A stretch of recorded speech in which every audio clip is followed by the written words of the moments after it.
sommes le dimanche 19 mars 2023 et c'est la newsletter numéro 4. C'est une newsletter dont le titre est le suivant. Dans une vie, il n'y a pas d'accident. C'est une phrase de Jean-Paul Sartre dont je vais tenter d'expliquer les raisons et les enjeux. La référence à cette phrase m'a été inspirée par une actualité tout à fait dramatique, à savoir l'accident qui a eu lieu pour une famille dont la voiture a été frappée par celle de l'humoriste Pierre Palmade le 10 février 2023 dans le département de la Seine-et-Marne. Avant toute chose, je tiens à dire qu'à titre personnel, je crois à l'existence des accidents, c'est-à-dire à la pertinence de la notion d'accident. Je crois même au caractère dramatique, voire tragique de certains accidents. Je ne me réclame donc pas de la phrase de Sartre, ni de sa thèse. Mon but est simplement d'expliquer le caractère énigmatique de cette phrase, et même son caractère choquant à première vue. Quand je parle d'accident tragique, j'utilise une notion, à savoir le tragique, qui n'est pas universelle. En effet, le tragique est une notion proprement européenne ou occidentale, héritée des Grecs. Toutefois, sans parler nécessairement de tragique, je crois à une certaine forme de fatalité, une certaine forme d'inexorable dans certains cas. En effet, parfois la logique des choses nous dépasse et nous pouvons en être les victimes. Je ne vais pas faire de considération au sujet de l'affaire Palmade en elle-même. En effet, je ne suis ni juge, ni avocat, ni procureur, ni journaliste, ni enquêteur, ni même éditorialiste. L'affaire d'ailleurs n'en est qu'à ses débuts et visiblement ses ramifications sont multiples. Je profite de cette newsletter pour témoigner ma considération, mon respect et ma sympathie pour les victimes de cet accident et pour leurs proches.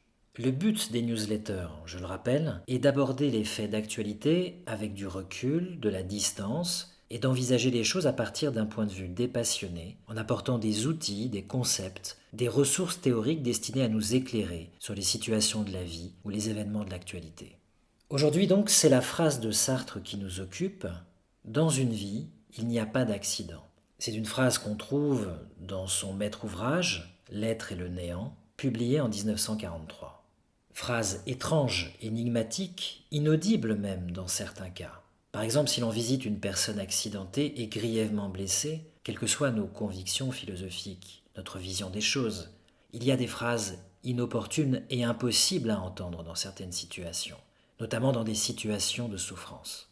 Qu'est-ce qui pourrait faire que dans une vie, il n'y ait pas d'accident ? Avant d'en venir à la phrase de Sartre en elle-même, il nous faut faire plusieurs considérations pour cerner les enjeux de la discussion.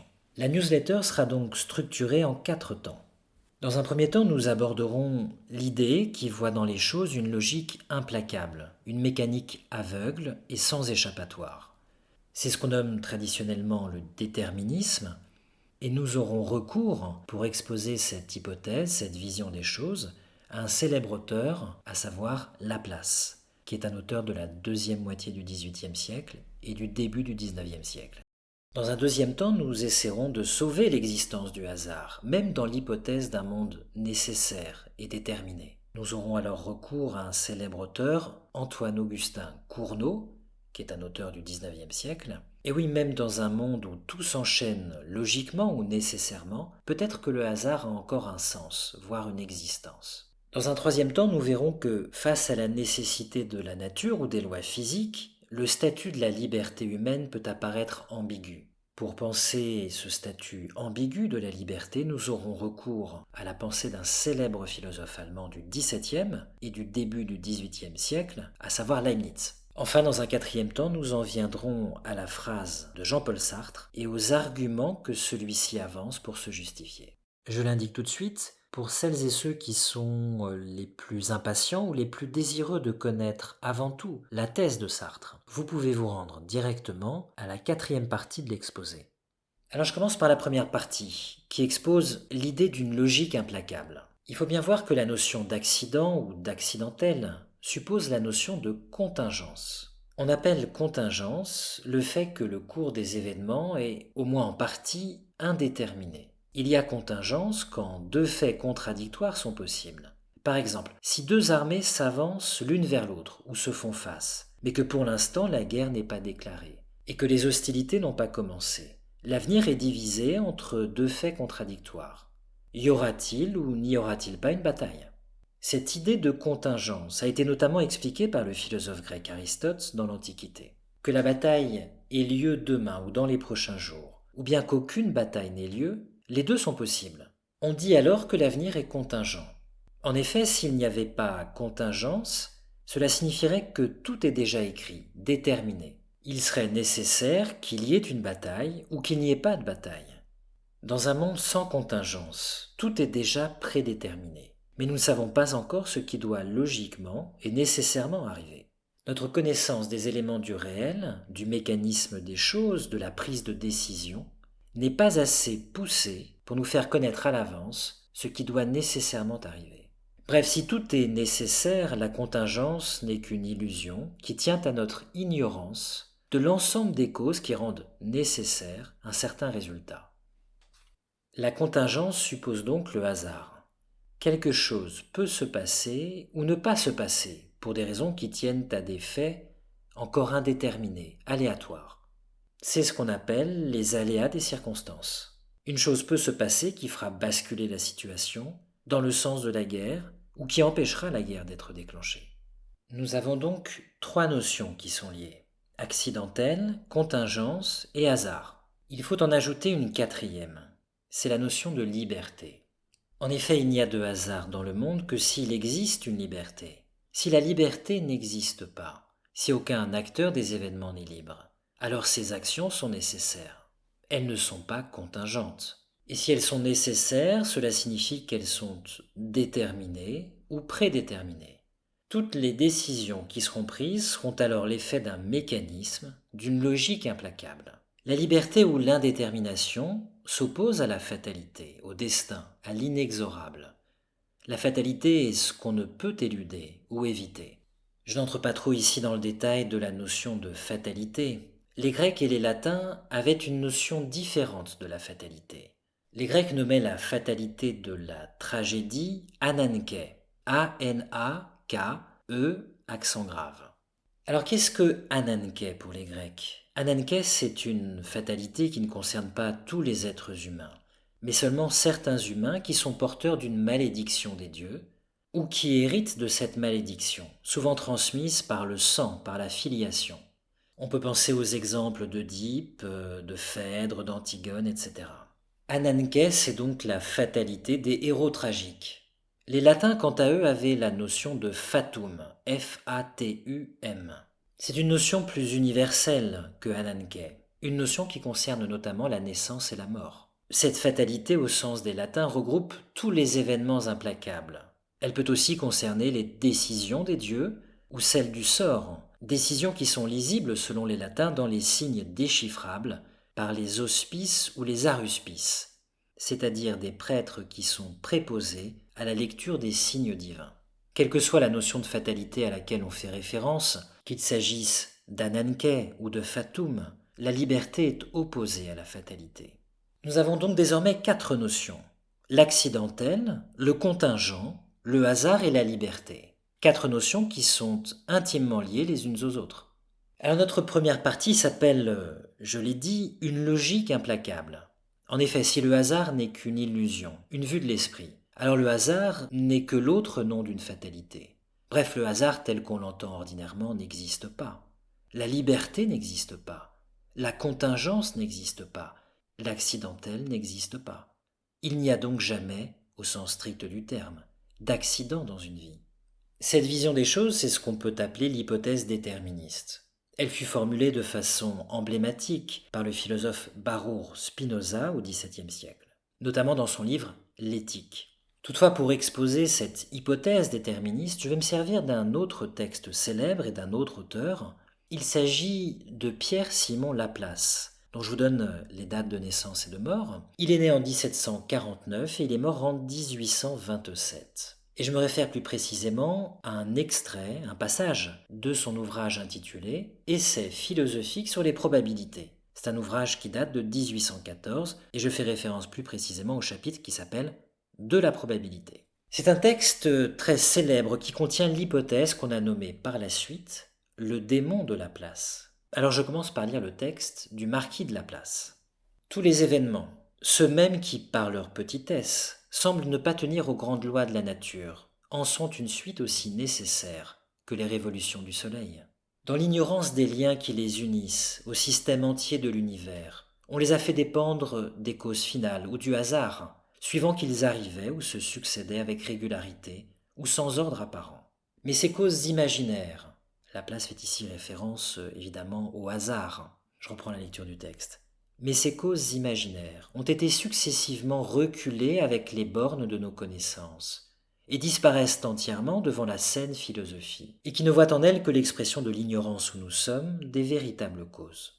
Les événements actuels ont, avec les précédents, une liaison fondée sur le principe évident qu'une chose ne peut pas commencer d'être sans une cause qui la produise.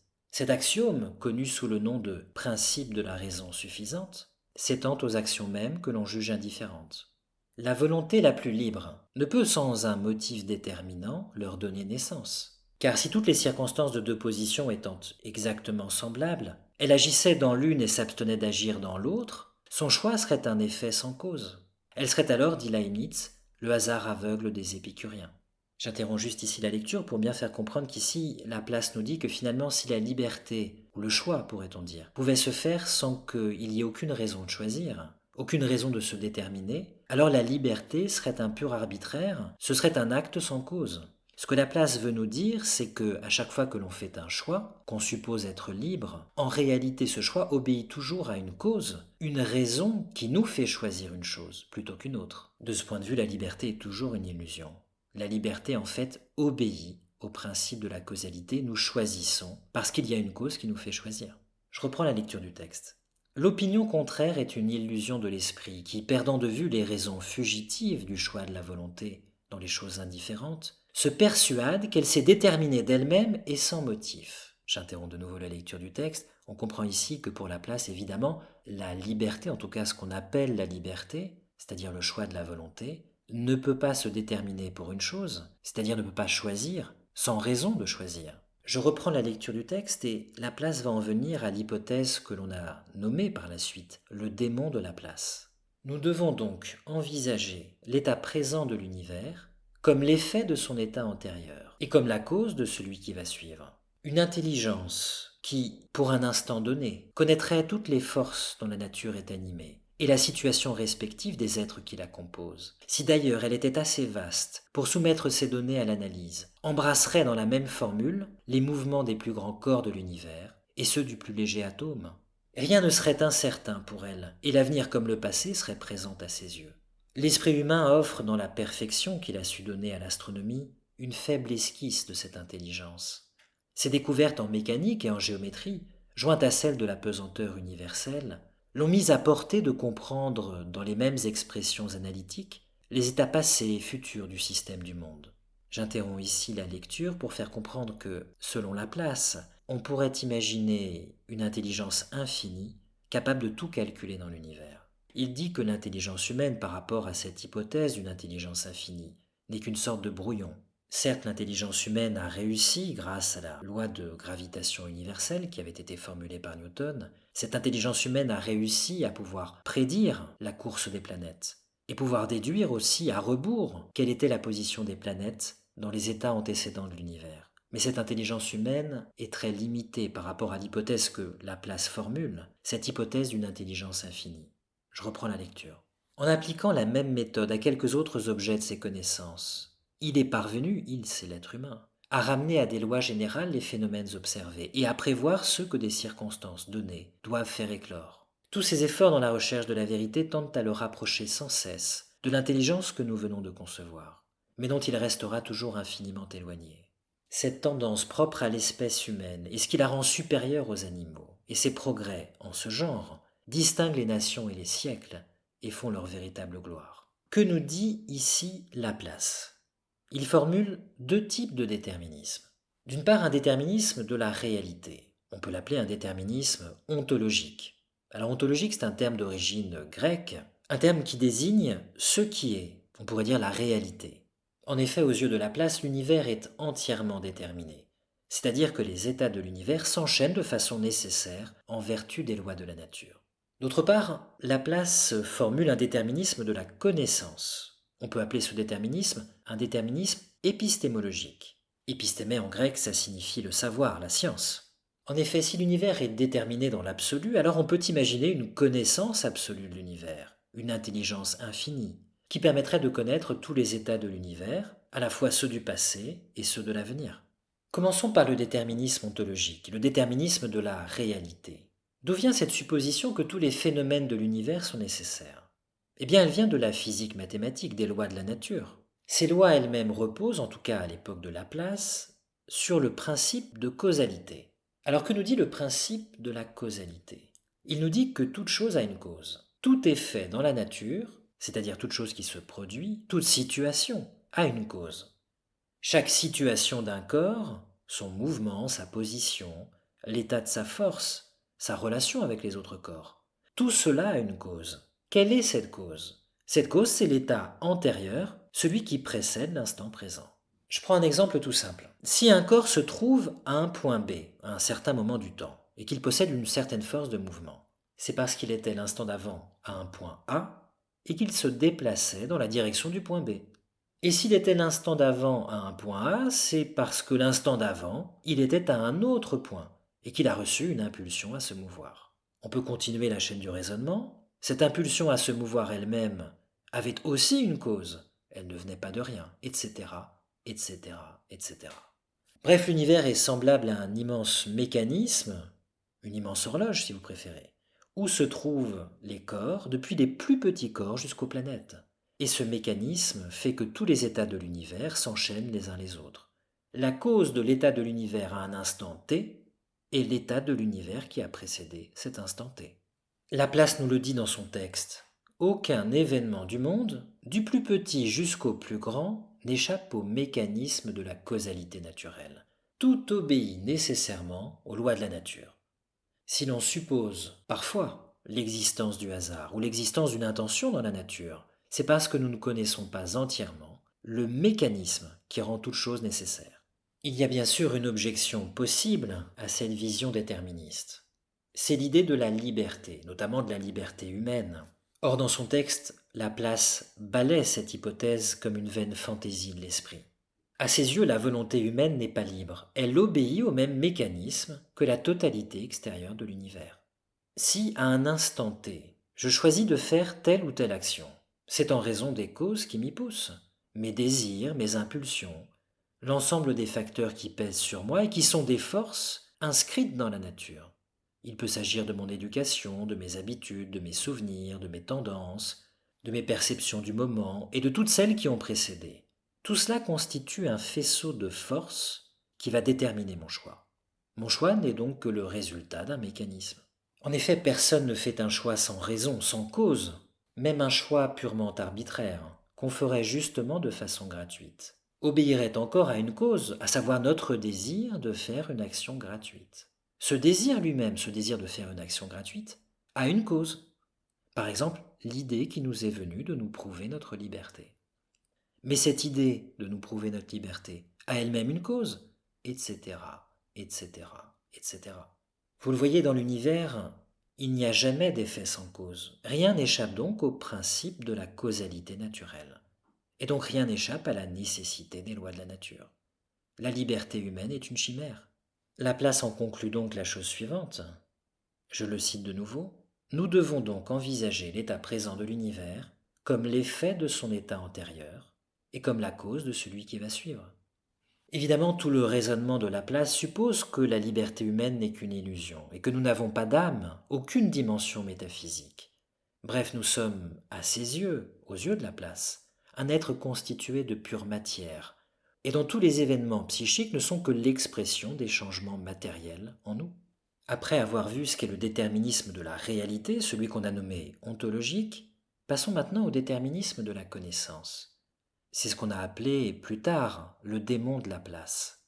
Dans un univers absolument déterminé, comment pourrait-on connaître tout ce qui va advenir ou tout ce qui est arrivé? Bref, comment pourrions-nous soit remonter l'horloge du grand mécanisme, soit anticiper le mouvement de cette grande horloge? Laplace nous le dit. Une connaissance absolue est impossible pour un esprit aussi limité que l'esprit humain. Même les ordinateurs les plus puissants, imaginables par nous, seraient incapables de prendre en compte la position de toutes les particules de l'univers, de toutes les cellules de tous les cerveaux humains, de toutes les forces de tous les corps de l'univers. Aucun ordinateur ne peut soumettre au calcul l'ensemble des corps de l'univers. Le plus puissant ordinateur pourrait encore moins calculer, à partir d'un instant t, la conséquence de l'instant d'après, c'est-à-dire la position suivante de toutes les particules de l'univers, avec tous les changements qui seraient advenus entre les deux instants. Alors Laplace ne connaissait bien sûr pas les ordinateurs modernes, mais ces ordinateurs ne lui auraient de toute façon pas servi à grand-chose pour expliquer le déterminisme de la connaissance. Certes, l'être humain, grâce aux lois naturelles qu'il a découvertes, parvient à prévoir des événements naturels, notamment le cours des planètes, la trajectoire des comètes, la vitesse des corps qui tombent, les effets des chocs. Mais toutes ces déductions, ces anticipations sont peu de choses en proportion de l'immensité des événements de l'univers. Surtout l'être humain est incapable, du moins pour l'instant, si l'on tient à adopter l'hypothèse déterministe, incapable pour l'instant de prédire ses propres actions. De là à prédire celle de l'univers, il y a un monde. Alors, quelle intelligence pourrait connaître le mécanisme immense de l'univers? Eh bien, ce serait une intelligence infinie, absolue, sans limite. Cette intelligence dont on fait l'hypothèse, et dont Laplace fait l'hypothèse, pourrait engranger une somme infinie d'informations, à savoir toutes les positions de toutes les particules de l'univers, avec l'état de leurs forces respectives. Elle pourrait engranger la connaissance de toutes les lois qui gouvernent tous les aspects de la nature, les lois physiques, chimiques, métaboliques. Cette intelligence serait une intelligence de calcul infini, une intelligence mathématique bien sûr. Outre son immense capacité de synthèse, cette intelligence serait capable d'analyse et de déduction. À partir de la connaissance de toutes les informations et de toutes les lois, elle pourrait déduire à l'avance les effets de toutes les situations, de tous les corps de l'univers. Bref, cette intelligence soumettrait toutes les choses du monde à son calcul, depuis les plus petites particules, les parcelles de parcelles de parcelles d'atomes, dirions-nous aujourd'hui, jusqu'au mouvement des galaxies. Face à une telle intelligence, l'esprit humain ou le calcul des ordinateurs n'est qu'un brouillon. Laplace le dit d'ailleurs, je le cite. L'esprit humain offre dans la perfection qu'il a su donner à l'astronomie une faible esquisse de cette intelligence. Bref, l'intelligence que suppose Laplace serait omnisciente, totale. Ce serait celle de Dieu ou celle d'un démon surpuissant. Alors il est vrai que Laplace n'a pas employé le mot de démon. C'est la tradition qui a accolé ce mot à son hypothèse. Pourquoi cela? Pourquoi avoir dénommé l'hypothèse de Laplace le démon de Laplace? Peut-être parce que l'intelligence imaginée par Laplace est surnaturelle, et peut-être aussi est-elle apparue démoniaque aux yeux des lecteurs de Laplace. En effet, cette intelligence contemple de l'extérieur la mécanique implacable d'un monde qui est soumis à son regard. Toutefois, cette intelligence pourrait à meilleur droit être qualifiée de divine, car elle est transcendante. Elle excède le monde et le contemple de l'extérieur. En outre, dans le monde de Laplace, il n'y a ni bien ni mal, ni vertu ni vice, ni bonté ni méchanceté. Pourquoi cela? Parce que toutes les actions sont soumises aux mécanismes nécessaires des lois de la nature.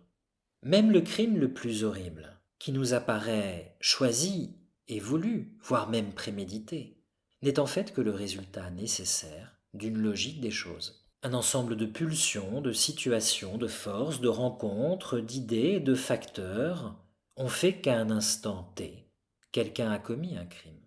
Je sais que tout cela peut apparaître choquant. Peut-être que beaucoup d'entre vous trouveront cette façon de voir cette hypothèse, cette vision de la réalité, insupportable.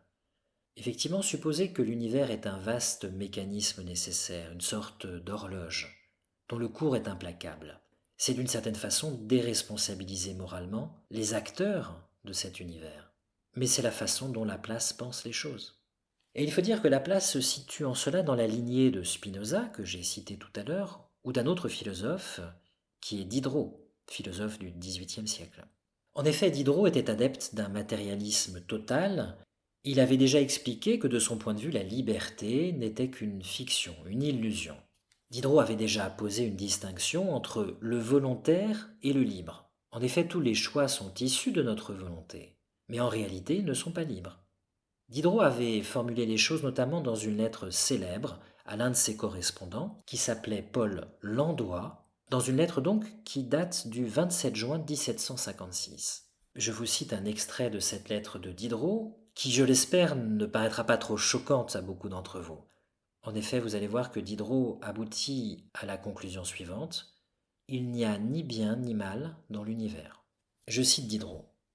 Regardez-y de près, et vous verrez que le mot liberté est un mot vide de sens, qu'il n'y a point, et qu'il ne peut y avoir d'être libre, que nous ne sommes que ce qui convient à l'ordre général, à l'organisation, à l'éducation et à la chaîne des événements. Voilà ce qui dispose de nous invinciblement. On ne conçoit non plus qu'un être agisse sans motif, qu'un des bras d'une balance agisse sans l'action d'un poids. Et le motif nous est toujours extérieur, étranger, attaché ou par une nature ou par une cause quelconque qui n'est pas nous. Ce qui nous trompe, c'est la prodigieuse variété de nos actions, jointe à l'habitude que nous avons prise, tout en essaient de confondre le volontaire et le libre. Nous avons tant loué, tant repris, nous l'avons été tant de fois que c'est un préjugé bien vieux que celui de croire que nous et les autres voulons, agissons librement. Mais s'il n'y a point de liberté, il n'y a point d'action qui mérite la louange ou le blâme, il n'y a ni vice ni vertu, rien dont il faille récompenser ou châtier. Qu'est-ce qui distingue donc les hommes? La bienfaisance et la malfaisance. Le malfaisant est un homme qu'il faut détruire et non punir. La bienfaisance est une bonne fortune et non une vertu. Je saute quelques passages du texte et je reprends la lecture. Il n'y a qu'une sorte de cause à proprement parler, ce sont les causes physiques. Il n'y a qu'une sorte de nécessité. Et c'est la même pour tous les êtres, quelque distinction qu'il nous plaise d'établir ou qui y soit réellement. Voilà pour la lettre de Diderot. Et oui, pour lui, il n'y a pas d'action sans cause, de même que pour Laplace. Donc quand notre volonté se porte vers le choix d'une action, c'est qu'elle a été mue ou poussée vers cette action. Diderot, dans son texte, on l'a vu, prend l'exemple des bras d'une balance. Notre volonté est cette balance intérieure. Si entre deux choix possibles, elle penche d'un côté, c'est qu'elle y a été poussée par une cause extérieure à elle-même. En effet, la volonté d'elle-même ne se met pas en mouvement. Tout choix obéit donc à une cause nécessaire. Autrement dit, quand nous agissons, en réalité, nous sommes agis. Nous croyons être entièrement actifs et spontanés. Et en réalité, nous ne le sommes pas. Nos choix ne sont pas libres. Diderot en tire toutes les conséquences, conséquences qui, je l'ai dit, pourront peut-être paraître choquantes à beaucoup d'entre vous. Il n'y a dans ce monde déterminé ni vertu ni vice. Même si nous avons des intentions mauvaises, nous n'en sommes pas responsables. Le bien moral et le mal moral n'existent pas. La seule chose qui existe, c'est la bienfaisance, c'est-à-dire le fait de réaliser des actions positives ou bénéfiques, ou la malfaisance, c'est-à-dire le fait de réaliser des actions nuisibles. Mais rien ne sert de juger moralement les personnes qui agissent. Elles ne sont pas libres. Et oui, le déterminisme du XVIIIe siècle et du XIXe siècle suppose donc un univers mécanique, sans bien et sans mal, sans bonté et sans méchanceté. Toutes les valeurs humaines, tous les jugements de valeur, depuis le sentiment de la beauté jusqu'à celui de la laideur, depuis le sentiment de la vertu jusqu'à celui de l'indignité ou de la culpabilité, tous ces jugements de valeur ne sont que des chimères. Ils existent dans notre esprit, dans nos cerveaux, mais ils ne renvoient à rien dans la réalité. Bien sûr, ces jugements sont des événements de l'univers, ce sont bien des événements qui existent dans nos esprits, mais ils ne reflètent aucune réalité morale dans l'absolu. Ce sont des représentations qui ne correspondent pas à la réalité objective. Et ces représentations de bien, de mal, de vice, de vertu ne font qu'exprimer notre façon de ressentir l'univers, de le recevoir, de traiter les informations à travers notre corps, notre organisme, notre cerveau et notre conscience. Je reviens à Laplace. Nous l'avons compris, il suppose une intelligence capable de tout saisir et de tout calculer au sujet de notre univers supposément déterminé. Une intelligence qui connaîtrait tout, saurait tout à l'avance, ou tout du passé. Il lui suffirait de déduire le cours des événements de l'univers en allant vers l'avant ou en remontant vers le passé. Résumons donc le raisonnement de Laplace. L'univers est déterminé. On peut supposer une intelligence illimitée qui contemple cet univers. Cette intelligence peut donc connaître ou déduire, à partir d'un instant T, tous les états passés ou futurs de l'univers. Dans cet univers, rien n'est incertain, rien n'est aléatoire, rien n'est contingent. Aucun être n'est libre. Bref, vous l'avez compris, dans ce monde, il n'y a pas, il ne peut pas y avoir d'accident. Ce que nous appelons le hasard n'est que le reflet de notre ignorance des causes qui rendent nécessaire un résultat. Un résultat que nous ne connaissons pas avec certitude parce que notre intelligence est justement limitée. Eh bien écoutez, au terme de cette première partie, on a bien travaillé, surtout vous. Il est donc temps d'écouter un peu de musique et pour être en accord avec notre thème du démon de la place, nous allons écouter un extrait d'une œuvre de Paganini. En effet, Paganini était surnommé le violoniste du diable en raison de sa virtuosité hors du commun. Une légende voulait qu'il ait conclu un pacte avec le diable pour être doté d'une si grande agilité au violon. L'œuvre que nous allons écouter est un rondo allegro spiritoso.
Je passe à notre deuxième partie qui consiste à sauver l'existence du hasard dans un monde pourtant déterminé.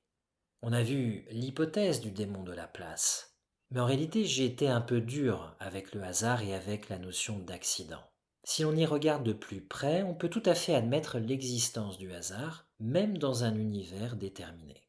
Il suffit de changer notre définition du hasard et d'admettre que ce n'est plus quelque chose d'indéterminé.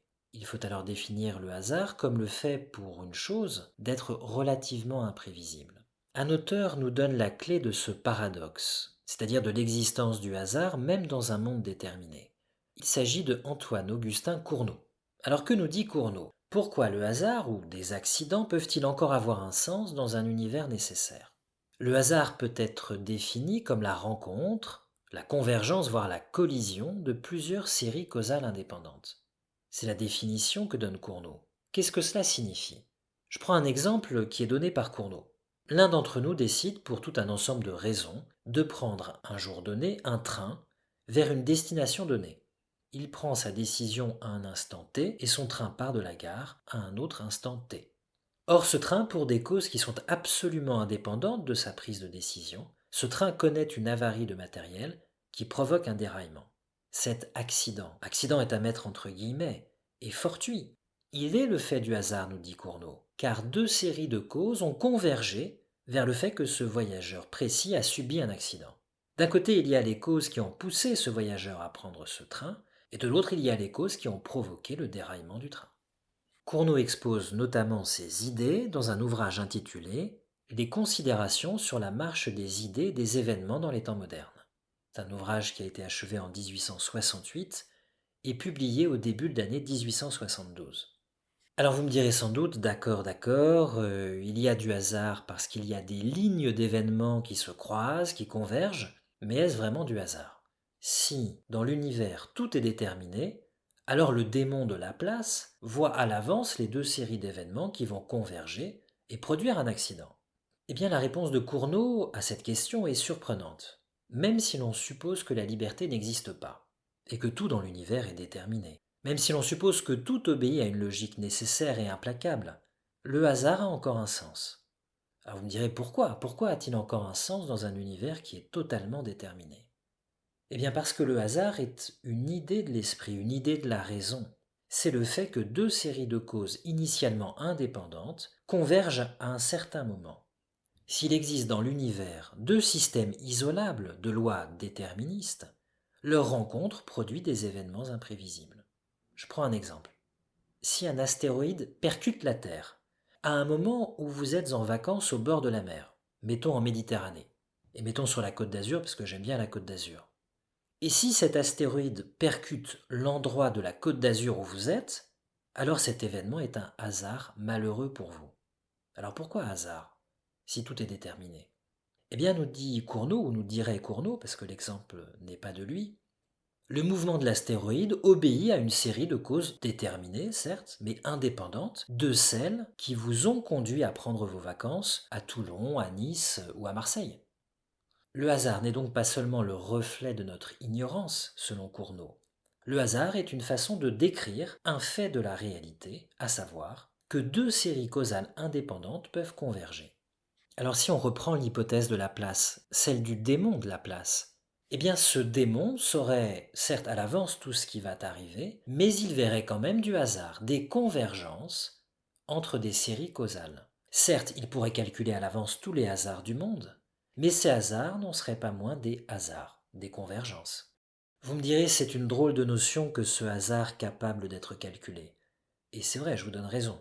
Mais cela signifie que même si l'on admet l'hypothèse d'un monde entièrement nécessaire, le hasard a encore un sens. Alors je vous lis un extrait de Cournot et plus précisément un extrait de l'un de ses ouvrages qui s'intitule Essai sur les fondements de nos connaissances et sur les caractères de la critique philosophique. C'est le chapitre 3. Je cite Cournot. Il n'est donc pas exact de dire avec Hume que le hasard n'est que l'ignorance où nous sommes des véritables causes, ou avec Laplace que la probabilité est relative en partie à nos connaissances, en partie à notre ignorance. De sorte que pour une intelligence supérieure, qui saurait démêler toutes les causes et en suivre tous les effets, la science des probabilités mathématiques s'évanouirait, faute d'objet. Sans doute le mot de hasard n'indique pas une cause substantielle, mais une idée. Cette idée est celle de la combinaison entre plusieurs systèmes de causes ou de faits qui se développent chacun dans sa série propre, indépendamment les uns des autres. Une intelligence supérieure à l'homme ne différerait de l'homme à cet égard qu'en ce qu'elle se tromperait moins souvent que lui, ou même si l'on veut, ne se tromperait jamais dans l'usage de cette donnée de la raison. Et oui, que nous dit Cournot? Il nous dit mais finalement le démon de Laplace saurait tout du hasard. Mais le hasard aurait encore un sens dans ce monde déterminé. Alors, au terme de cette deuxième partie, je pense que vous avez mérité une deuxième pause musicale. On reste sur la virtuosité de Paganini, et plus précisément sur ce qui est peut-être son œuvre la plus emblématique, à savoir son caprice numéro 24, Capriccio 24. On va écouter une version originale de cette œuvre, puisqu'elle n'est pas interprétée au violon, mais au saxophone, par David Hernando Vitores, qui est un brillant jeune saxophoniste espagnol, comme son nom l'indique, un saxophoniste dont je vous invite à découvrir le site ainsi que les vidéos sur son site. C'est donc David Hernando Vitores. Hernando, ça prend un H, et Vitores, ça s'écrit Vitores. Donc www.davidhernandovitores.com.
Alors on entre dans la troisième partie de notre parcours Et nous avons vu ce qu'était le démon de Laplace et sa mécanique infernale. Nous avons vu aussi que le hasard peut encore avoir un sens, même dans un tel univers déterminé, ça c'est l'avis de Cournot. Il nous reste quand même un problème, c'est l'existence de la liberté. Et oui, sans liberté, pas d'aléatoire, pas de contingence véritablement, donc pas d'accident au sens strict du terme. Alors comment concilier l'idée que tous les événements de l'univers seraient connaissables à l'avance et l'idée que nous sommes libres? Il y a comme une contradiction en apparence. En effet, si nous sommes libres, chacun de nos choix est en partie imprévisible. Au dernier moment, on peut choisir B au lieu de A, aller à droite plutôt qu'aller à gauche, etc. Un auteur du XVIIe et du début du XVIIIe siècle a été confronté à cette question, il a tenté d'y donner une réponse. Ce célèbre auteur, c'est Leibniz, dont je vous donne les dates. Il est né en 1646 et il est mort en 1716. Et Leibniz a abordé cette question notamment dans son ouvrage célèbre, Les Essais de Théodicée. C'est un ouvrage qui est apparu en 1710. Alors en effet, pour un auteur comme Leibniz, Dieu sait tout à l'avance. Et pourtant nous sommes libres. Pour des raisons que je ne vais pas exposer ici, Leibniz conclut que Dieu existe, qu'il est infini et parfait. Pour lui, c'est moins une question de croyance qu'une conclusion de la raison. Le pouvoir de création de Dieu est selon lui infini, sa raison est infinie, sa volonté a choisi de créer le meilleur des mondes possibles parmi l'infinité de tous les mondes qui pouvaient être créés. Autrement dit, Dieu a choisi de faire exister un certain univers parce qu'il sait que cet univers contient plus de perfection que tous les autres. Il sait aussi tout ce que doit contenir cet univers en termes d'événements, d'actions, de passions, et nous dirions en termes d'accidents. Alors admettons pour les besoins de notre exposé les conclusions de Leibniz sur l'existence de Dieu et son infinité, pour nous simplifier les choses. Il y a un problème, qui est celui de la liberté humaine. En effet, si l'être humain n'est pas libre de choisir entre le bien et le mal, alors il n'y a ni bien ni mal, aucun vice et aucune vertu. On l'a vu tout à l'heure avec la réflexion de Diderot. Pour un catholique comme Leibniz, l'hypothèse qu'il n'y aurait ni bien ni mal dans l'univers est évidemment inacceptable. Pourtant, Dieu sait déjà tout ce que nous allons faire, et tout ce que sera le monde. C'est ce qu'on appelle, concernant Dieu, la providence. Et selon Leibniz, Dieu prend en compte tout cela pour déterminer quel est le meilleur des mondes possibles, et pour donner une réalité au meilleur des mondes possibles. Alors en quoi sommes-nous libres? Si je suis libre véritablement, Dieu ne peut pas connaître à l'avance mes actions. Et si je ne suis pas libre, comment justifier que Dieu m'inflige des peines ou m'accorde des récompenses, selon ce que j'aurais fait dans cette vie? En effet, si je ne suis pas libre de faire ce que je fais, alors je ne suis plus moralement responsable de mes actes. Il n'y a donc plus lieu de m'appliquer la justice, les peines ou les récompenses. Et si je fais mal, c'est que je ne pouvais pas faire autrement. À l'impossible, nul n'est tenu. Si mes actions sont nécessaires, alors personne n'est responsable, sauf Dieu qui m'a créé. Ce serait donc lui qui devrait porter le poids de la responsabilité de toutes mes actions et de toutes mes fautes. On voit que le problème est grave pour quelqu'un comme Leibniz. Comment concilier la liberté humaine avec l'idée que Dieu sait tout à l'avance? Eh bien, Leibniz va énoncer trois thèses qui permettent de résoudre ce problème. La première, c'est que nos actions sont bien contingentes. Le futur est donc indéterminé ou plus exactement contingent. La deuxième thèse, c'est que les événements du futur, ce qu'on pourrait appeler les futurs contingents, sont déjà vrais ou faux. Quand je pose une affirmation sur le futur, elle est déjà vraie ou fausse. Et la troisième thèse de Leibniz, c'est que nous choisissons toujours l'objet de notre plus grande inclination. Alors je commence par la première thèse qui veut que nos actions sont libres ou contingentes. D'un point de vue métaphysique, selon Leibniz, nos actions sont libres. Elles ne sont pas nécessaires. En effet, qu'est-ce que la nécessité? La nécessité d'une chose, c'est le fait que le contraire de cette chose est impossible. C'est-à-dire que le contraire implique contradiction. Par exemple, en mathématiques, les vérités sont nécessaires. 2 plus 2 égale 4 est nécessaire, parce que le contraire, 2 plus 2 n'est pas égal à 4, implique contradiction. L'idée que 2 plus 2 n'est pas égal à 4, c'est une idée totalement contradictoire avec tout le système des nombres. Un autre exemple tiré de la géométrie. La somme des angles d'un triangle est égale à 180 degrés. C'est une vérité nécessaire, parce que le contraire est contradictoire avec la notion de triangle. Si vous affirmez que la somme des angles d'un triangle n'est pas égale à 180 degrés, alors vous détruisez l'idée même de triangle. C'est contradictoire avec l'idée de triangle. Ok, on sait ce qu'est la nécessité. Alors pourquoi nos actions ne sont-elles pas nécessaires? Elles ne sont pas nécessaires parce que le contraire de chacune de nos actions n'implique pas contradiction. Je prends un exemple. Je peux décider soit de prendre un café après mes heures de travail, soit de ne pas prendre de café. Si je décide de prendre un café, cette action n'est pas nécessaire. Pourquoi? Parce que j'aurais pu choisir l'inverse dans l'absolu. En effet, il n'y a aucune contradiction entre moi, c'est-à-dire entre la personne que je suis, et le fait de ne pas prendre un café après ma journée de travail. En outre, quand personne ne m'impose quoi que ce soit, mes choix sont libres parce qu'ils sont exempts de contraintes. Dieu ne nous force pas, selon Leibniz, à faire telle ou telle chose. On l'a compris, mes actions sont libres parce que les choses que je ne choisis pas sont possibles pour moi dans l'absolu. Ne pas prendre un café après mes horaires de travail était dans l'absolu possible, même si j'ai choisi l'inverse. Voilà pour la première thèse de Leibniz. Nous sommes libres parce que le contraire de chacune de nos actions n'implique pas contradiction. Passons à la deuxième thèse. Cette deuxième thèse affirme que quand on pose une affirmation touchant notre futur, cette affirmation est déjà vraie ou fausse. Alors ce qui est vrai, c'est que nous ne connaissons pas ce qui va arriver dans le futur. Les événements futurs sont contingents et on les appelle parfois les futurs contingents. Je prends des exemples. Est-ce que je vais prendre un café après ma journée de travail? Est-ce que je vais me marier? Est-ce que je vais faire une rencontre importante aujourd'hui? Est-ce qu'un jour je vais changer de vie? Ou si j'ai déjà changé de vie, est-ce qu'un jour je vais de nouveau changer de vie? Toutes ces questions restent ouvertes. Je peux avoir une intention.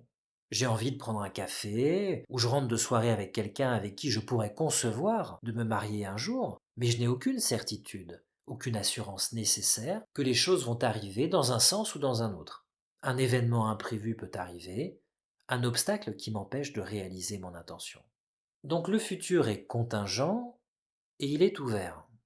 Et il est surtout l'objet d'une incertitude pour nous.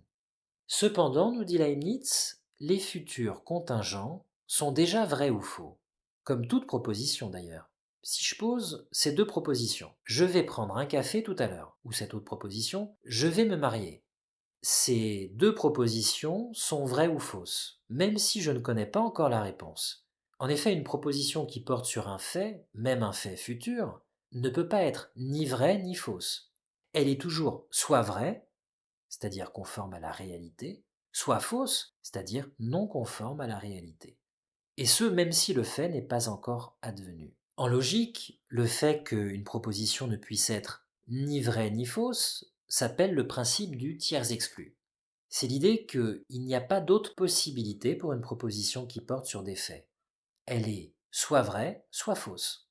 Donc c'est déjà vrai ou faux que je vais prendre un café ce soir, c'est déjà vrai ou faux qu'un jour je me marierai, c'est déjà vrai ou faux qu'un jour j'irai dans l'Himalaya, c'est déjà vrai ou faux qu'un jour je reverrai inopinément quelqu'un que j'ai perdu de vue, c'est déjà vrai ou faux qu'un jour je retomberai amoureuse ou amoureux. En effet, cela va se passer ou pas. Ces affirmations sont donc vraies ou fausses. Mais elles sont déjà soit vraies, soit fausses.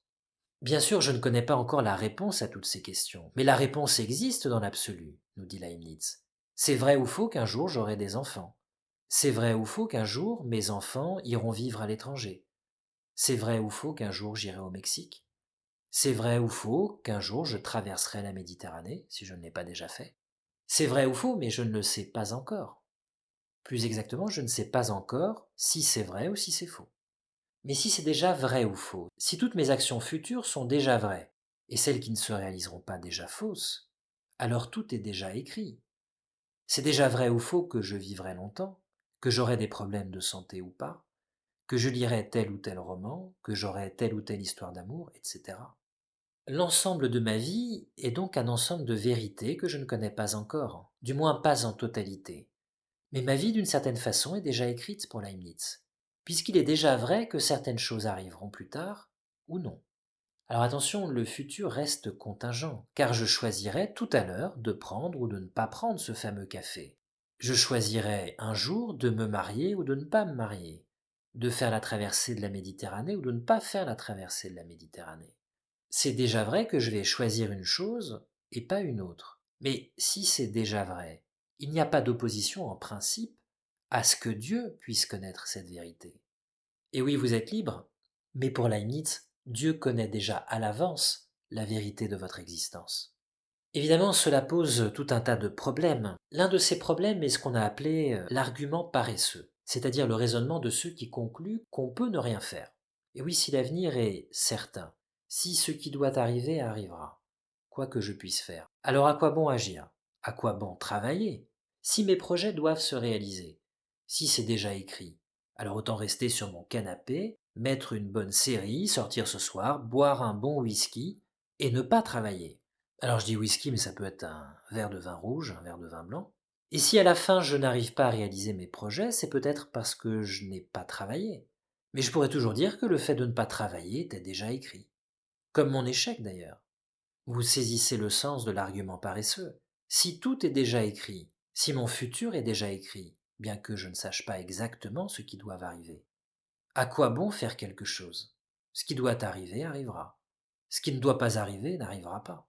Je peux donc ne rien faire, les choses arriveront quand même ou n'arriveront pas. C'est déjà vrai qu'après votre journée de travail, vous allez prendre ou non un café dans tel ou tel lieu, et si c'est déjà vrai, alors cela ne sert à rien de prévoir de prendre ce café avec vos amis ou vos collègues. Cela ne sert à rien de vous diriger vers la machine à café ou vers le comptoir, ni même vers le café à l'extérieur. De toute façon, vous allez le prendre ce café ou vous allez ne pas le prendre. C'est déjà écrit. Mais voyez bien le problème. Si vous ne vous dirigez pas vers la machine à café, on ne voit pas comment le café va vous tomber du ciel. Évidemment, vous pourrez toujours me dire, mais justement, c'était écrit que je n'allais pas prendre ce café. C'était écrit que je n'allais pas bouger. Oui, mais si vous faites l'effort d'aller vers la machine à café ou de sortir et d'aller vers l'extérieur pour prendre un café avec vos amis, vous pourriez tout aussi bien me dire, évidemment, c'était écrit que j'allais prendre un café. La preuve, j'y suis. Donc on finit curieusement par inverser le problème et considérer qu'en fait, c'est nous qui pouvons décider de l'événement comme s'il n'était pas écrit d'avance. Alors que faut-il répondre à l'argument paresseux selon Leibniz? Alors j'espère que cet argument paresseux ne concerne évidemment aucune ou aucun d'entre vous. Enfin, c'est toujours bon de connaître la réponse qui a donné un grand auteur. Alors les deux choses sont vraies, nous dit Leibniz. L'événement est bien écrit d'avance, mais nous pouvons en partie décider de l'événement. Dieu qui voit tout sait déjà si vous allez être ou non paresseux. Il sait déjà la fin de l'histoire. À vous, si vous voulez que les choses se réalisent, de ne pas être paresseux. Ce qui permet de réfuter l'argument paresseux, c'est la liaison des causes et des effets. Un événement arrive si sa cause arrive. Et parmi les causes des événements, il y a nos propres actions. Si vous n'agissez pas, vous n'allez pas produire les effets escomptés. Et oui, nous influons sur le cours des choses, et en particulier sur le cours de nos vies. Si un événement est déjà écrit, c'est parce que sa cause, dont fait partie notre comportement, est déjà écrite. D'accord, alors nous avons donc posé deux thèses de Leibniz, à savoir que nos actions sont libres et contingentes, et que notre futur est déjà écrit. Il nous reste la troisième thèse, à savoir que Dieu peut prévoir nos actions alors même qu'elles sont libres. C'est finalement le paradoxe qu'on essaie de comprendre. Comment, dans un monde où tout est prévisible, on peut toujours soutenir que nous sommes libres. En apparence, c'est impossible ou contradictoire. Comment Dieu peut-il savoir à l'avance ce que je vais faire si moi-même j'hésite encore? En effet, parfois on ne se décide qu'au dernier moment. Alors comment Dieu peut-il savoir de toute éternité ce que je vais faire dans telle ou telle situation? Comment Dieu voit-il ce qui, pour moi ou pour nous, est l'avenir? Comment peut-il prévoir nos actions? Alors pour Leibniz, avant même de créer le monde, Dieu voit virtuellement le monde dans son esprit. L'ensemble des actions humaines est déployé comme virtuellement dans l'esprit de Dieu. D'une certaine façon, le monde s'est déjà réalisé dans l'esprit de Dieu. Celui-ci voit donc la suite de toutes les choses. Les êtres libres ont déjà choisi librement leurs actions. Dieu les envisage sans les influencer. Dans l'esprit de Dieu qui peut suivre tout le cours virtuel des événements, vous avez déjà choisi de prendre un café après votre travail et de vous marier avec un tel ou avec une telle, et de vous marier tel ou tel jour. Votre temps, le temps de votre vie qui est le temps du monde, est contenu dans l'intellect de Dieu. Lui-même est hors du temps. C'est pourquoi il peut saisir à l'avance toutes les actions qui vont se dérouler dans le temps. Soit, me direz-vous, mais quel est l'argument de Leibniz pour affirmer tout cela? Quel est son argument pour dire qu'on peut à la fois être libre et en même temps que nos actions sont entièrement prévisibles? Eh bien, selon Leibniz, même si nos choix et nos actions ne sont pas nécessaires, même si ils sont libres ou contingents, ils obéissent à une loi certaine. Quelle est cette loi? On peut l'énoncer de façon très simple, de la façon suivante. Nous sommes toujours portés à faire le résultat de nos diverses inclinations. Je prends un exemple. Si nous hésitons à nous marier avec quelqu'un, les tendances qui agissent sur nous sont à la fois rationnelles et passionnelles. C'est l'ensemble des choses que nous pensons ou que nous ressentons. Il y a bien sûr notre éducation, nos expériences, nos souvenirs, nos rencontres, nos réflexions, notre caractère, nos amis, nos fréquentations, nos attentes, nos espoirs, nos désirs, notre conception de la vie, nos croyances. Tout cela forme un ensemble de facteurs ou de tendances, c'est-à-dire un ensemble de forces qui agissent sur nous, parfois dans des sens différents ou divergents, parfois dans des sens convergents. Certaines choses vous poussent à continuer votre histoire sentimentale avec telle personne ou à vous marier, et d'autres choses vous poussent en sens contraire. Au final, ce sera toujours, selon Leibniz, la tendance la plus forte qui l'emportera et guidera votre choix.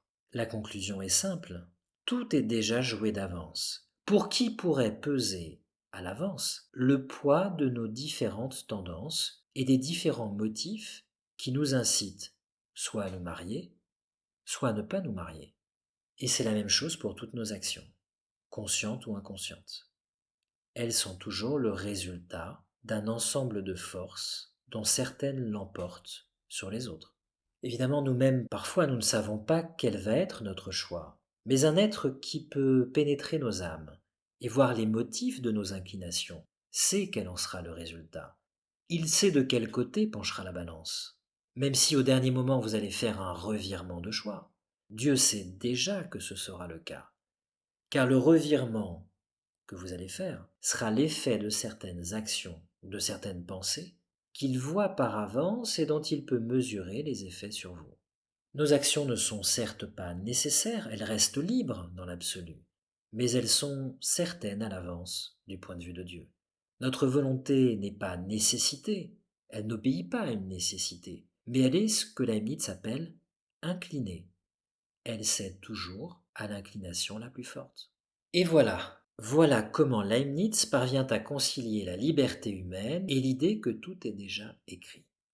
D'un point de vue métaphysique, nous sommes libres, mais le résultat de nos choix et tous les événements de nos vies découlent de causes qui sont connaissables, du moins connaissables pour un esprit infini qu'est Dieu. Ainsi, il y a bien des accidents dans l'univers, mais rien qui ne soit prévisible, du moins pour l'esprit de Dieu.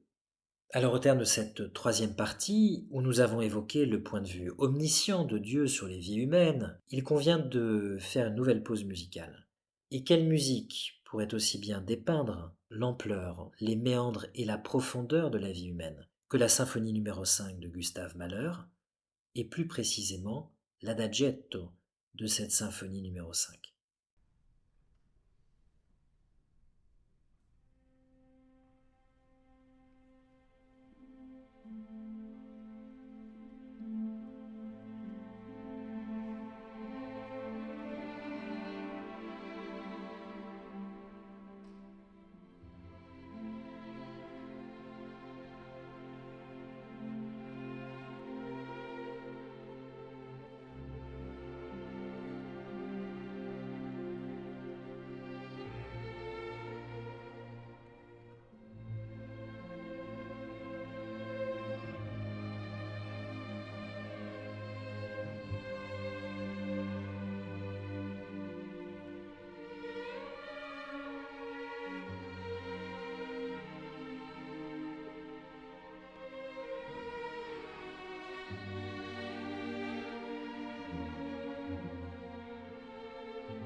Alors il est temps d'en venir à Sartre lui-même.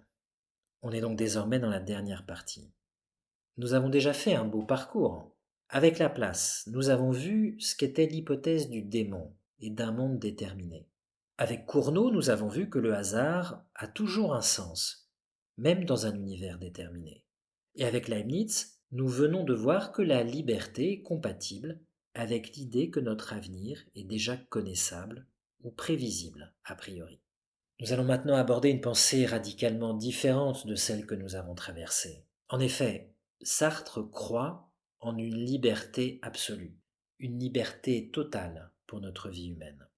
Et pourtant, il déclare que dans une vie, il n'y a pas d'accident. Comment est-ce possible? En effet, s'il y a une liberté absolue, il devrait justement y avoir de l'imprévisible, de l'incalculable, et donc de l'accidentel, de l'aléatoire, du fortuit. Sartre pense que c'est justement parce que nous sommes libres qu'il n'y a pas d'accident dans la vie. Je vais commencer de la façon suivante. On constate qu'il y a un grand nombre de choses dans la vie que nous ne choisissons pas, du moins en apparence. Un grand nombre d'éléments, indépendamment de nos peurs, qui échappent à notre pouvoir de décision. Un grand nombre de choses qui pèsent sur nos choix ou qui en restreignent la portée. À tel point qu'on peut se demander quel espace il reste à notre liberté, quelle latitude est la nôtre pour choisir notre vie.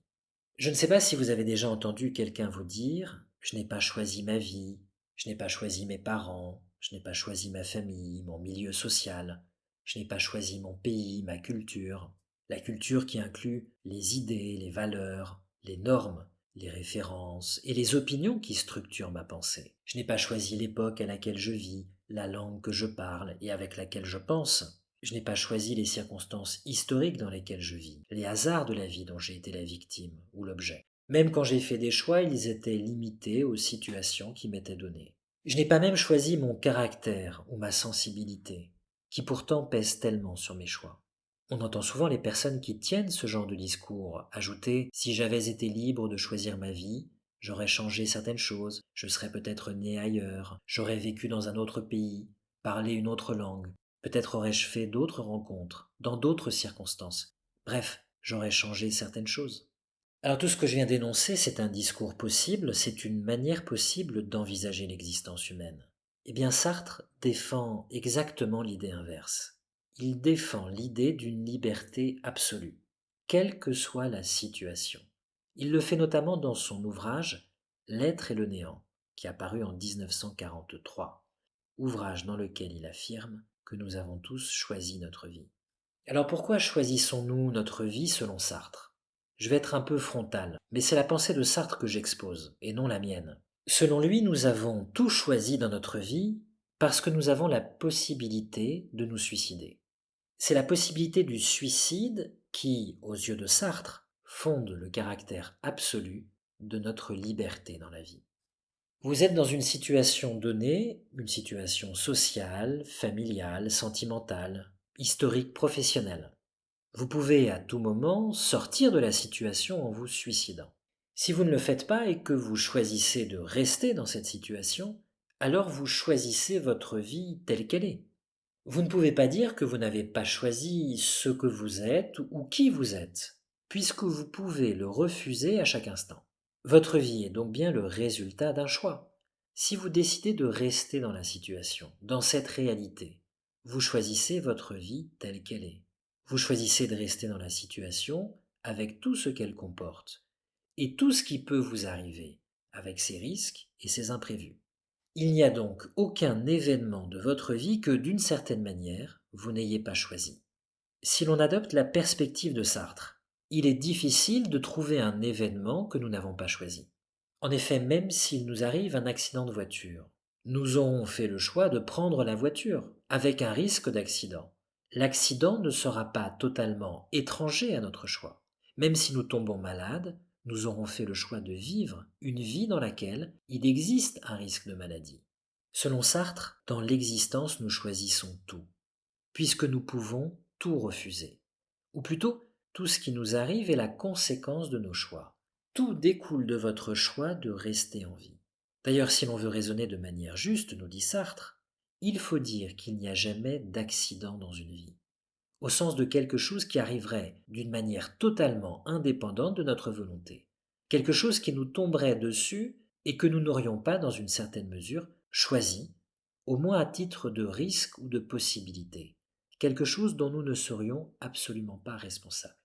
Et oui, pour Sartre, j'ai choisi une vie où il y a des risques et des imprévus. Dans ma vie, il n'y a pas d'événements qui viennent du dehors et qui seraient totalement extérieurs à moi ou étrangers à mon choix d'exister.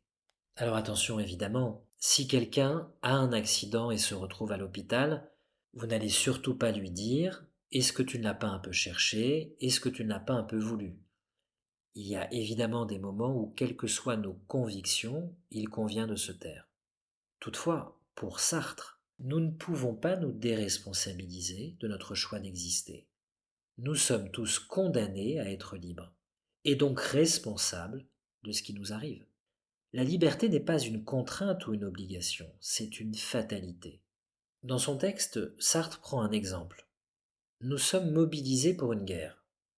Alors évidemment, cette hypothèse s'inscrit au temps où il n'y avait pas que l'armée de métier en France qui faisait la guerre, mais où l'on pouvait faire appel au contingent des autres citoyens.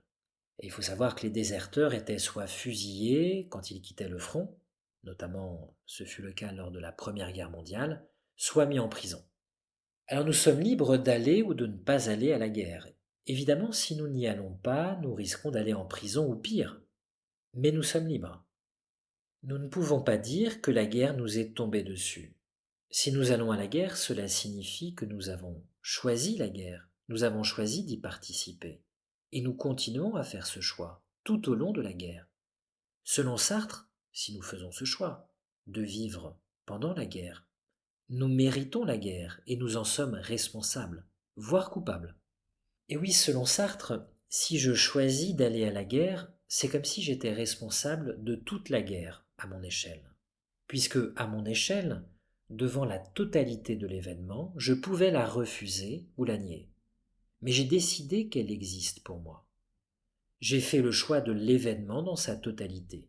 Je l'ai fait exister, cette guerre, pour moi. Donc personne n'est innocent à la guerre, selon Sartre. Si nous mourons, nous l'aurons mérité. Si nous sommes blessés, nous le méritons, parce qu'il faut assumer les conséquences de ces choix. On ne pourra pas dire que nous n'avons eu aucune part de responsabilité dans ce qui nous est arrivé. Alors évidemment, on peut considérer que la thèse de Sartre est choquante, cette thèse qui fonde notre liberté sur la possibilité du suicide. À titre personnel, je ne me réclame pas de cette thèse, et on peut avoir l'impression que Sartre cherche à nous écraser de responsabilité. Cependant, en réalité, dans l'esprit de Sartre, sa thèse consiste à glorifier notre liberté en la déclarant absolue. Imaginez un instant le discours inverse de celui de Sartre. Quelqu'un qui dirait je n'ai pas eu le choix, la possibilité de changer le cours des choses, j'ai été pris dans le cours des événements, ma vie a été déterminée par le hasard, par les accidents. Certains événements me sont tombés dessus, j'ai été l'objet des circonstances. Alors si vous entendez ce discours nous représente, chacun d'entre nous, comme une chose plutôt que comme un être libre, comme une chose ballottée par les événements et qui subit ces événements. Dire que nous n'avons rien choisi et que notre latitude d'action est réduite revient à diminuer la valeur de votre existence. Pour Sartre, au contraire, notre vie nous appartient entièrement. Nous en sommes les auteurs. Nous sommes l'auteur de ce qui nous arrive, et donc nous en sommes fondamentalement responsables. La pensée de Sartre vise donc à nous permettre de nous réapproprier notre vie, car le choix de poursuivre l'existence nous appartient. La plupart du temps, ce choix se fait presque sans nous, instinctivement ou inconsciemment, mais ce choix nous engage quand même. Sartre nous permet donc de nous réapproprier ce choix d'exister et d'accepter notre responsabilité.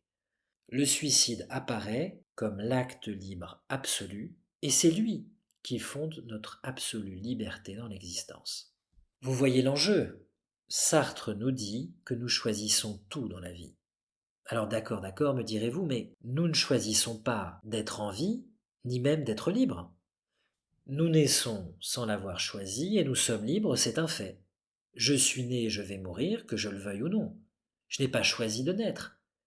Et je ne suis pas libre d'être né. Je n'ai pas choisi d'être né. Donc, au fondement de la liberté, Il n'y a pas de liberté. Alors c'est une bonne objection, mais en réalité Sartre a une réponse à ce type d'argument.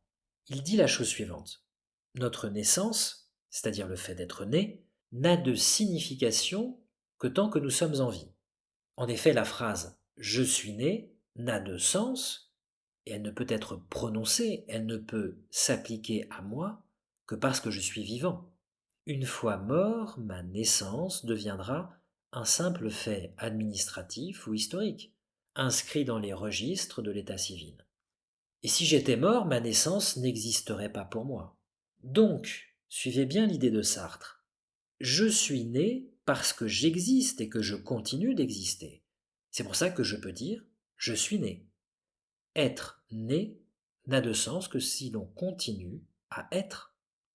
Or, c'est bien moi qui décide de continuer d'exister, tant que je ne choisis pas le suicide. Donc c'est moi qui décide de naître, ou plutôt d'être né.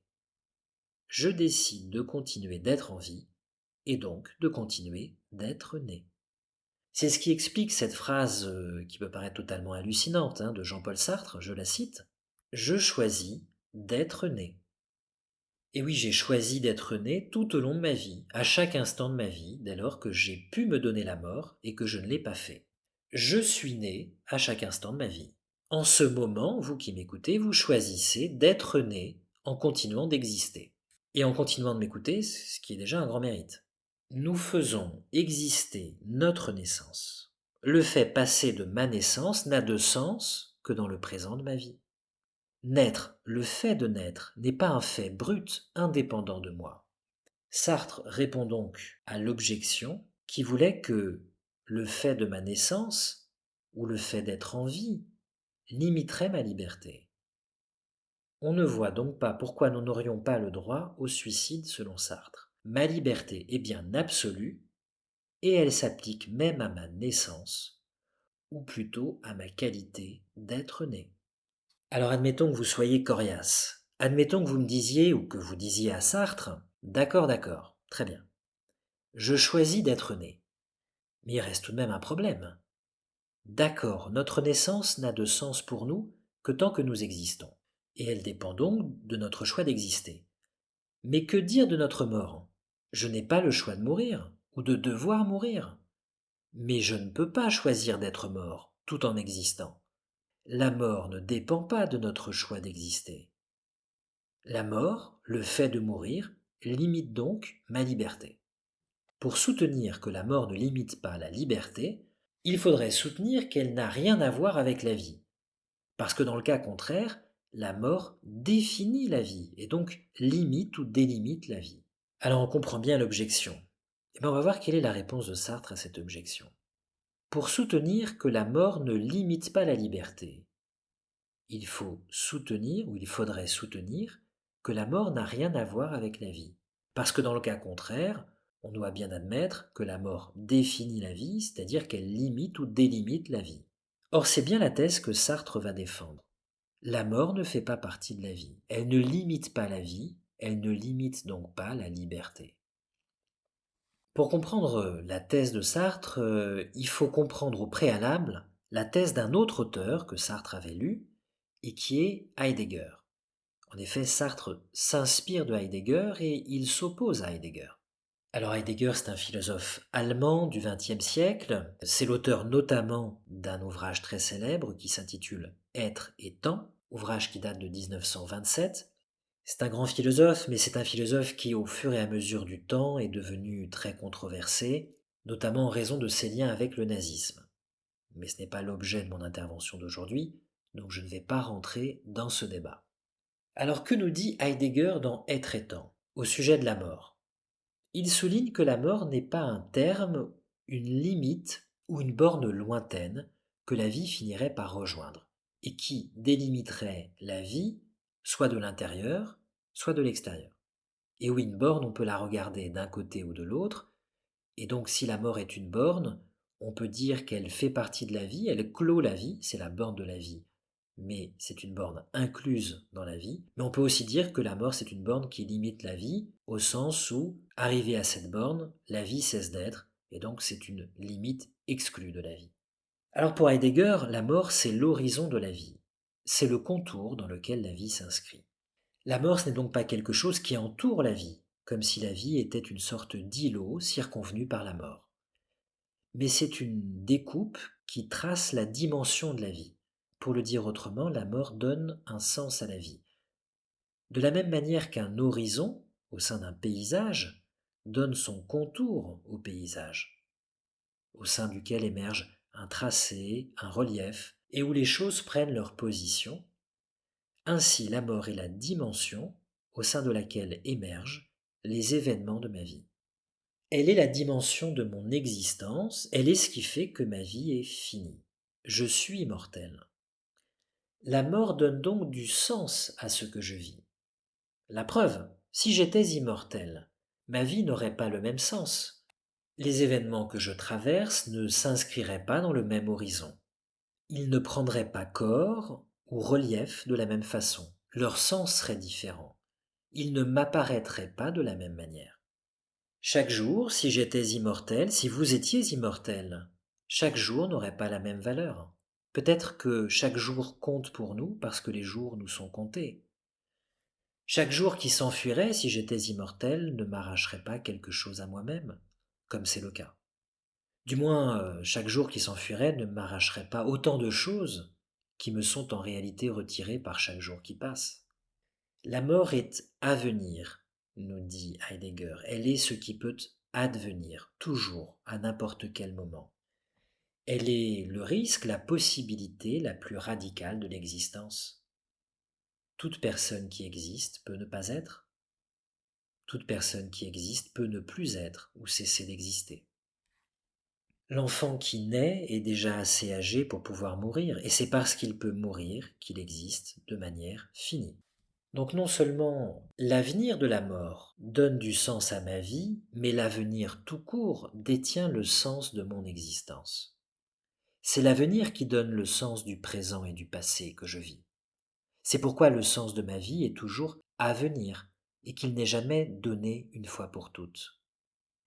Et oui, vous êtes en train de vivre des choses sur le plan affectif, sentimental, émotionnel, intellectuel, social, relationnel.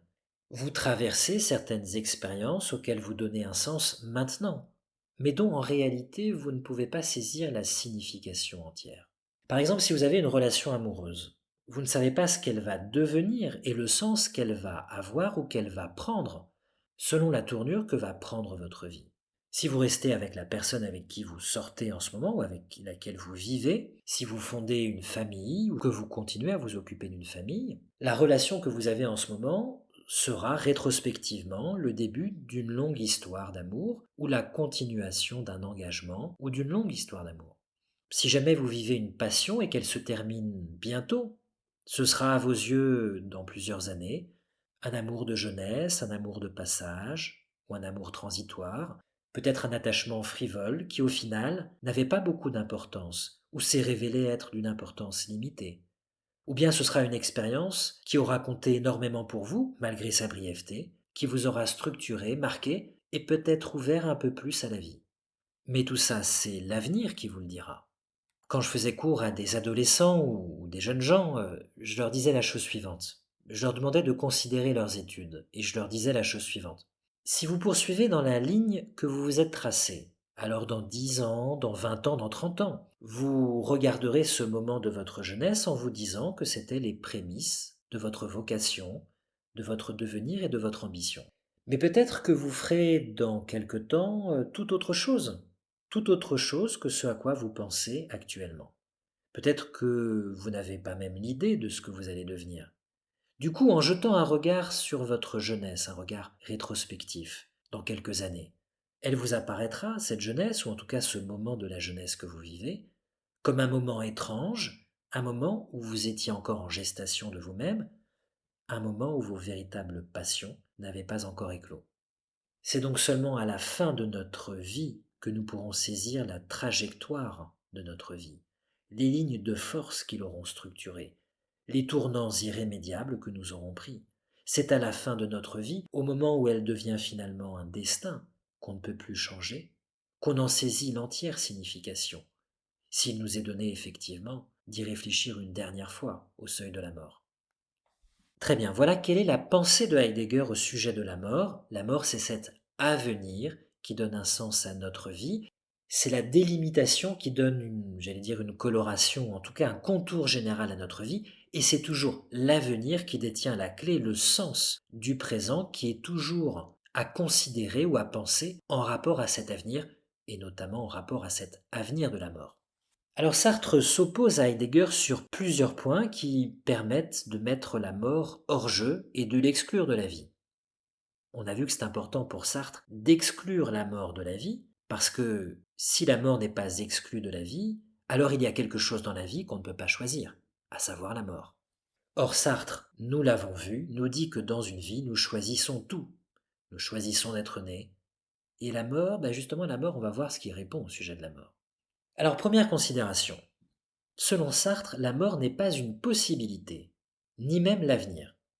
Elle est, aux yeux de Sartre, la privation des possibles. La privation des possibilités d'agir, de sentir, de décider, bref, la privation de l'avenir, et donc la privation du sens de la vie.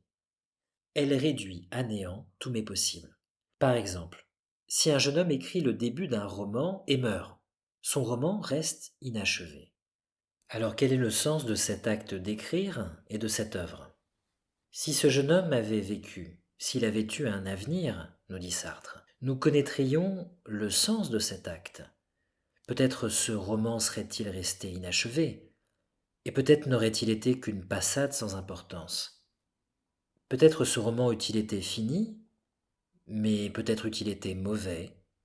Peut-être qu'il n'aurait jamais connu le succès, et peut-être qu'il aurait dissuadé son auteur de poursuivre son aventure littéraire.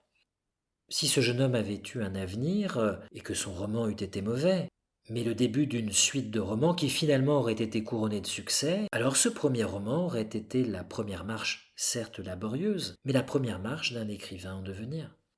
Et peut-être que ce roman finalement eût été un grand roman, le seul de son auteur qui après serait passé à autre chose.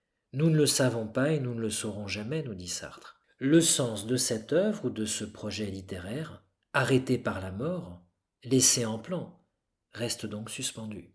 Ce projet est donc privé de sens, insensé au sens propre du terme. La mort l'a rendu absurde. La menace de la mort est donc, aux yeux de Sartre, toujours la menace du non-sens. La mort coupe l'avenir. Elle laisse le sens de la vie indéterminé, en suspens. Ça, c'est le premier point, c'est la première réponse de Sartre à Heidegger, pourrait-on dire. Le deuxième point est le suivant. Ce n'est pas la mort qui rend notre existence finie aux yeux de Sartre, mais notre liberté. Même si nous étions immortels, le cours du temps resterait irréversible.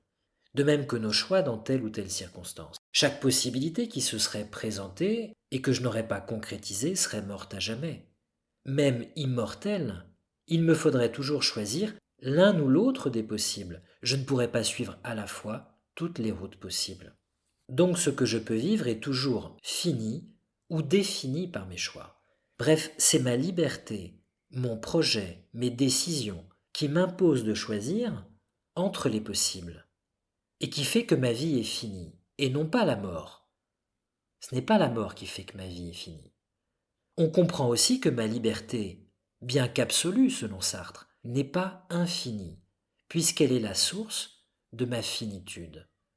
En effet, ma liberté passe toujours par des choix et donc par la détermination entre certains possibles. Et puis il y a un troisième point, qui constitue à la fois une réponse à Heidegger et une réponse à l'objection que nous avons faite à Sartre, à savoir que la mort limite ma liberté.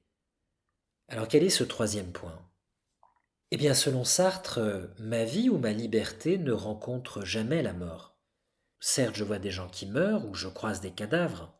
Je peux être conduit à enterrer mes parents, à enterrer des proches, mais la mort elle-même, celle des autres ou la mienne, n'est jamais un objet d'expérience ou un événement de mon existence par définition. Tout le temps que je vivrai, je ne rencontrerai jamais la mort. Même au moment de mourir, elle restera certes imminente, mais sans jamais arriver, comme un événement qui pourrait croiser ma route et venir jusqu'à moi pour me signifier mon trépas. La vie ne vient jamais buter contre la mort. La mort n'est pas un obstacle ou une limite à ma liberté. Comme le dit Sartre, la mort, c'est l'envers de la vie. Il en conclut que la mort reste donc extérieure à ma liberté, et c'est pourquoi ma liberté reste absolue. Rien ne vient la limiter, pas même la mort. Certes, la naissance et la mort rendent la vie absurde, ou du moins la menace d'absurdité, par leur caractère absolument arbitraire et contingent. Et pourtant, nous avons vu que, aux yeux de Sartre, je choisis d'être né, et je ne rencontre jamais la mort. Ni la naissance ni la mort ne viennent donc limiter mon entière liberté. Alors je m'approche de la fin et je vais finir en vous lisant un extrait de Sartre, le fameux extrait où se trouve la phrase « Dans une vie, il n'y a pas d'accident ». Pour celles et ceux qui voudraient voir le texte, ça se situe donc dans L'être et le néant, dans la 4e partie, le chapitre 1er, la 3e section qui s'intitule Liberté et responsabilité, et dans l'édition Gallimard, ça se trouve aux pages 598-599. Je lis Sartre. La conséquence essentielle de nos remarques antérieures, c'est que l'homme, étant condamné à être libre, porte le poids du monde tout entier sur ses épaules. Il est responsable du monde et de lui-même en tant que manière d'être. Nous prenons le mot de responsabilité en son sens banal de conscience d'être l'auteur incontestable d'un événement ou d'un objet. N'est-ce pas moi qui décide du coefficient d'adversité et jusque de leur imprévisibilité en décidant de moi-même? Ainsi, n'y a-t-il pas d'accident dans une vie? Un événement social qui éclate soudain et m'entraîne ne vient pas du dehors. Si je suis mobilisé dans une guerre, cette guerre est ma guerre, elle est à mon image et je la mérite. Je la mérite d'abord parce que je pouvais toujours m'y soustraire, par le suicide ou la désertion. Ces possibles ultimes sont ceux qui doivent toujours nous être présents lorsqu'il s'agit d'envisager une situation. Faute de m'y être soustrait, je l'ai choisi. Ce peut être par veulerie, par lâcheté devant l'opinion publique, parce que je préfère certaines valeurs à celles du refus même de faire la guerre, l'estime des proches, l'honneur de ma famille, etc. De toute façon, il s'agit d'un choix. Ce choix sera réitéré par la suite d'une façon continue jusqu'à la fin de la guerre. Il faut donc souscrire au mot de Jules Romain « À la guerre, il n'y a pas de victimes innocentes ».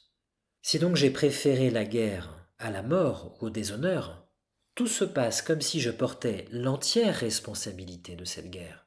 Sans doute d'autres l'ont déclaré, et l'on serait tenté peut-être de me considérer comme simple complice. Mais cette notion de complicité n'a qu'un sens juridique. Ici, elle ne tient pas, car il a dépendu de moi que pour moi et par moi, cette guerre n'existe pas, et j'ai décidé qu'elle existe. Voilà, je finis ici la lecture de Sartre. Je vous remercie pour votre écoute et pour votre attention dans cette longue traversée que nous avons faite ensemble, surtout pour celles et ceux qui ont suivi toute l'audio de cette newsletter.